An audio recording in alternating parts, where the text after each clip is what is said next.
What's up, YouTube? It's your girl Amber back with another video. And today we're going to talk about something a little more fun.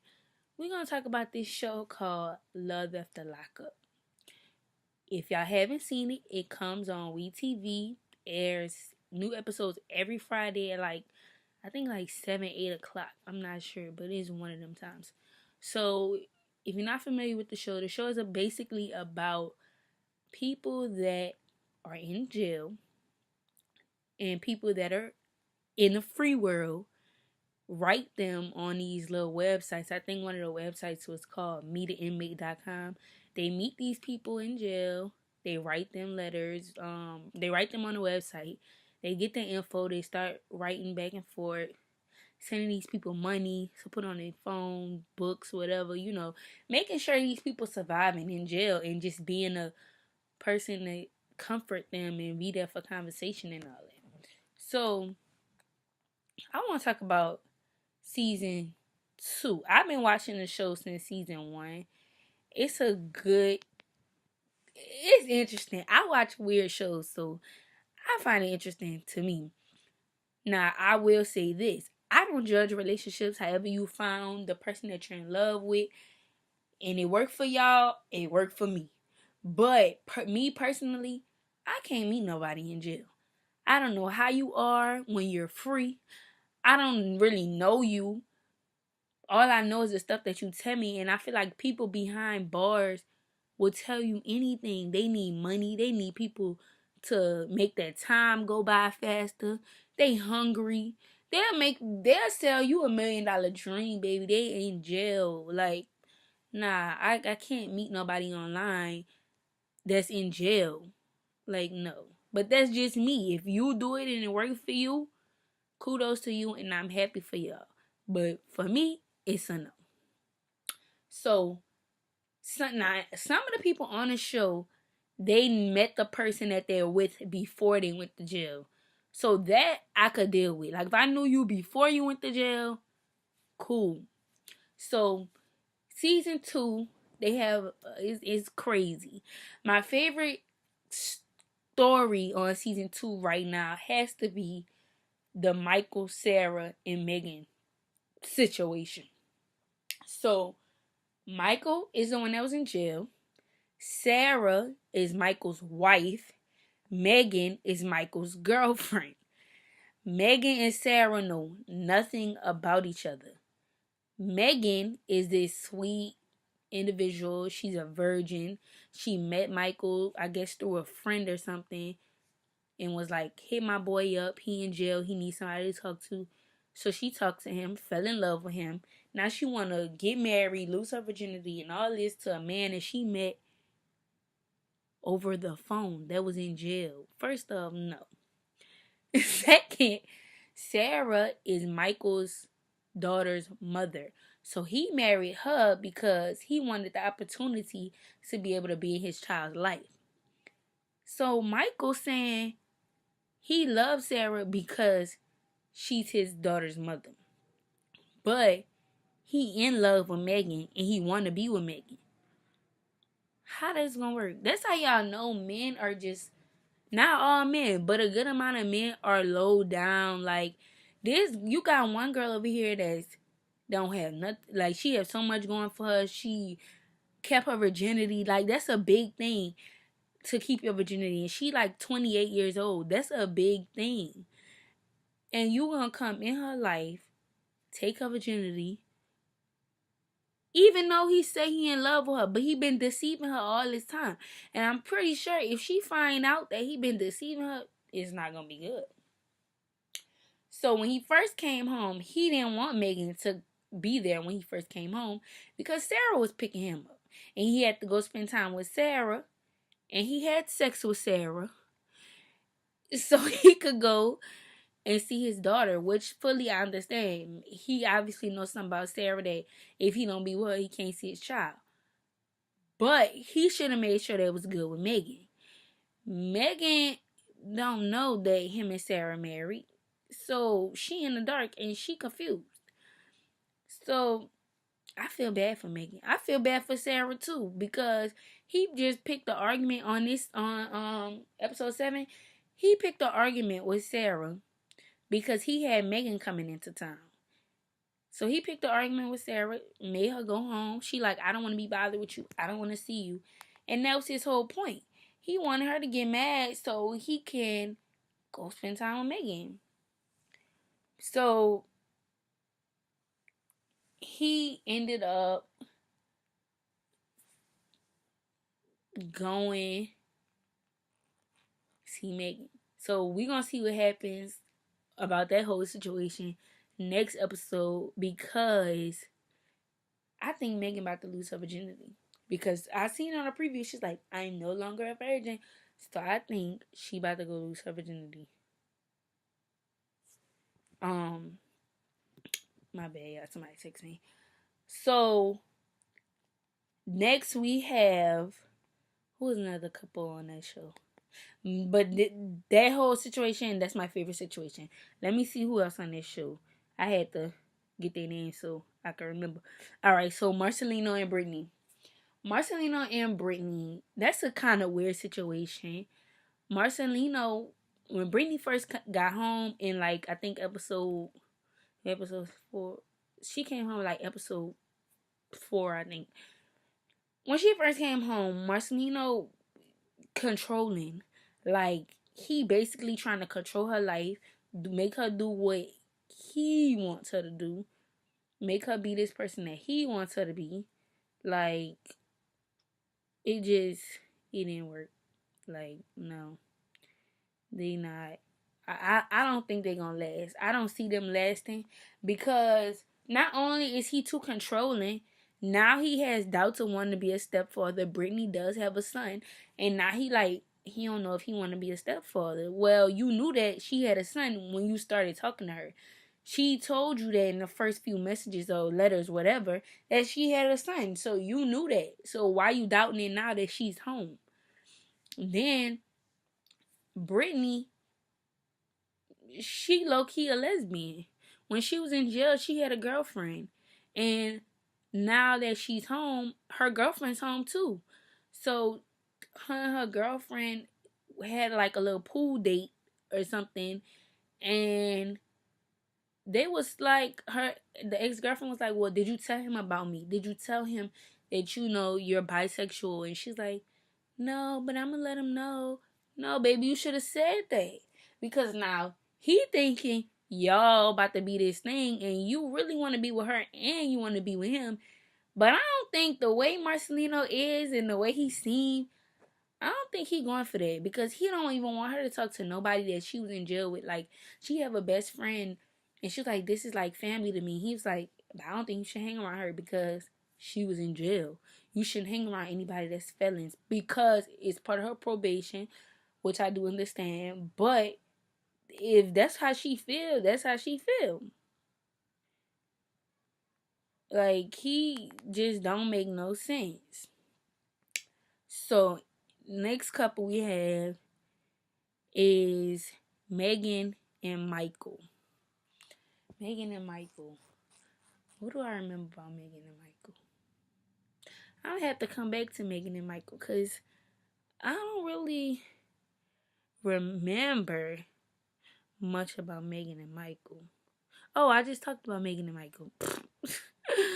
I'm crazy. Okay, Scott and Lizzie. Now let me get started on Scott and Lizzie. Okay, first off, Scott, Lizzie don't want you. Scott is like 60 years old. He might be younger than that, but Scott don't have no teeth. Scott hair is a mess. Like, Scott, let me tell y'all why I like Scott. I like Scott because I feel like he's a real nice person. I feel like he's really dedicated to Lizzie and he love her. Let me tell you why I don't like Scott. Scott went bankrupt to mess with her. Scott spent $90,000 on this lady while she was locked up. $90,000 on her to buy drugs. and he knew she was buying drugs. So now he at home and they went out to eat on an episode and his damn card declined. Like, and he doing all this to impress her, like buying her all, like when she got home, they went to the gas station and spent like $200 in the gas station. Who spends that much money in the gas station? Like they bought scratch offs, candy, drinks. Like she bought up some stuff in this gas station. So I was like, So Lizzie's daughter does not like Scott because she feel like you participated in my mama getting drugs. You kept sending her the money. You knew she was on drugs, and you kept sending it. And Scott was like, yes, I did. I know. And when he was talking to Lizzie about it, he was like, this is why your daughter don't like me. And I understand why she don't like me, because she feel like I participated in you getting high. And she was like, well, yeah, you did participate because you kept sending me the money. And he was like, well, if I didn't send you the money, would you be right here with me right now? And she was like, no. So that right there tells you everything you need to know, Scott. She only wanted you for the money. She don't really want to be with you. She don't really like you.